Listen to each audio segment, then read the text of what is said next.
పూరా local. Hi hello నమస్తే, welcome to పూరా లోకల్. త్వరలో తెలంగాణలో పంచాయతీ ఎన్నికలు.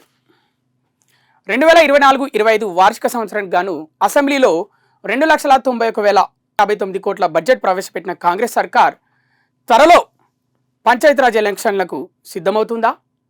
ఒకవేళ పంచాయతీరాజ్ ఎలక్షన్స్ వస్తే దాంట్లో కూడా సత్తా మేమే చాటుతామని రేవంత్ సర్కార్ అంటుంది. మరి త్వరలో పంచాయతీరాజ్ ఎలక్షన్స్ ఉండబోతున్నాయా? ఒకసారి చూద్దాం. మొన్న నాయకుల్ని మీరు గెలిపించారు, ఇప్పుడు నాయకులు మిమ్మల్ని గెలిపించాల్సిన టైం వచ్చింది. నాయకులు మిమ్మల్ని గెలిపించడానికి తప్పకుండా వస్తారు అని మొన్న మహబూబ్ నగర్లో సొంత జిల్లాలో ఏర్పాటు చేసిన కార్యకర్తల సమావేశంలో సీఎం రేవంత్ చెప్పారు. స్థానిక ఎన్నికలకు రెడీగా ఉండాలని సూచించారు. కాంగ్రెస్ పార్టీకి క్షేత్ర స్థాయిలో పనిచేసిన వారికి మాత్రమే టికెట్లు ఇస్తామని అన్నారు. బీఆర్ఎస్ ప్రభుత్వం ఉన్నప్పుడు పంచాయతీరాజ్ ఎలక్షన్స్కి సంబంధించి రిజర్వేషన్లు అవే కంటిన్యూ చేస్తూ ఉత్తర్వులు జారీ చేసింది. మరి ఇప్పుడు అవే కొనసాగుతాయా? రేవంత్ సర్కారుకు అవి చేంజ్ చేసే అవకాశం కూడా ఉన్నందున ఉత్కంఠ నెలకొంది. పంచాయతీరాజ్ శాఖ మంత్రి సీతక్క ఇవాళ నిర్వహించే సమావేశంలో చర్చకు వచ్చే అవకాశం కూడా ఉంది.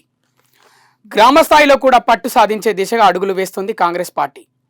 అసెంబ్లీ ఎన్నికల్లో కూడా గ్రామ స్థాయిలో ఓట్లు కాంగ్రెస్ పార్టీకి వచ్చిన సంగతి మనందరికీ తెలిసిందే. అలాగే వ్యవసాయ రంగానికి పెద్దపీట వేశారు కాంగ్రెస్ పార్టీ. అన్ని వర్గాలతో పాటు రైతులు, పేదల ప్రభుత్వం, ప్రజా ప్రభుత్వాన్ని కాంగ్రెస్ పార్టీ చెప్పుకుంటూ వస్తుంది. నిరుపేద కూలీలకు కూడా ఆర్థిక సాయం ప్రకటించింది బడ్జెట్లో. కొన్ని స్కీమ్స్ ద్వారా మహిళల్ని కూడా ఆకట్టుకుంటున్న ప్రభుత్వం కాంగ్రెస్ ప్రభుత్వం. అలాగే జాబ్ క్యాలెండర్ కూడా వేస్తామని చెప్పింది. త్వరలోనే పంచాయతీరాజ్ ఎన్నికలతో తెలంగాణ రాష్ట్రంలో రాజకీయ వర్గాల్లో కోలాహలం నెలకొననుందా? అసెంబ్లీ ఎన్నికల్లో ఆశించిన ఫలితాలు బీజేపీ పార్టీకి రాకపోయినా పార్లమెంట్ ఎన్నికల్లో కాంగ్రెస్ పార్టీకి సరిసమానంగా నిలిచింది. మరోవైపు బీఆర్ఎస్ పార్టీని క్రమక్రమంగా ఖాళీ చేస్తూ కాంగ్రెస్ పార్టీ వారి ఎమ్మెల్యేలను జాయిన్ చేసుకుంటుంది. మరి రానున్న పంచాయతీరాజ్ ఎన్నికలు ఎలా ఉండబోతున్నాయి ఏంటి మరికొన్ని రోజుల్లో మనకు తెలియబోతుంది. అప్పటి వరకు చూస్తూనే ఉండండి పూరా local, your choice for local voice.